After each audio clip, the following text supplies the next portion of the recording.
புனித பிரான்சிஸ் சவேரியார் திருப்பலி நிறைவேற்றிய புனித ஆரோபணை அன்னை சிற்றாலயத்தில் புனித சவேரியாரின் இந்திய வருகையின் 450ஆம் ஆண்டு நினைவாக முழுநேர திவ்ய நற்கருணை ஆராதனை 1/5/1994ஆம் ஆண்டு துவங்கப்பட்டது.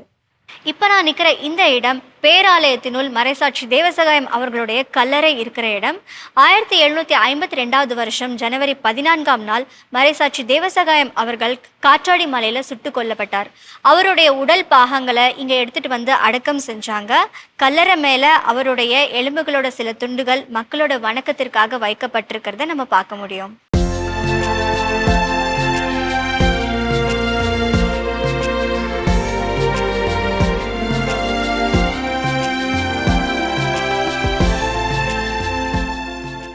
கோட்டாறு புனித சவேரியார் பேராலயமும் ஆலயத்தின் பீடமும் பலமுறை மறுசீரமைக்கப்பட்டிருக்கு.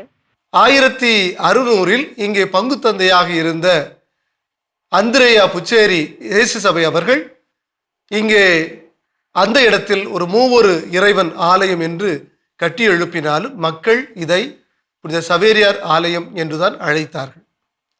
தொடர்ந்து இந்த மூவொரு இறைவன் ஆலயமாக இருந்த இந்த ஆலயம் 3 ஆண்டுகளுக்கு பிறகு இது சவேரியார் ஆலயமாக எழுப்பப்பட்டு 1930ஆம் ஆண்டிலே கோட்டாறு மறைமாவட்டம் கொல்லம் மறை மாவட்டத்திலிருந்து தனி மறை மாவட்டமாக பிரிந்த பொழுது அது பேராலயமாக எழுப்பப்பட்ட பொழுது புனித சவேரியார் பேராலயம் என்று அழைக்கப்பட்டு இப்பொழுது வரக்கூடிய 2030ஆம் ஆண்டிலே 100ஆண்டு விழாவும் கொண்டாட கோட்டாறு மறை மாவட்டம் தன்னுடைய தயாரிப்பை தொடங்கி இருக்கிறது.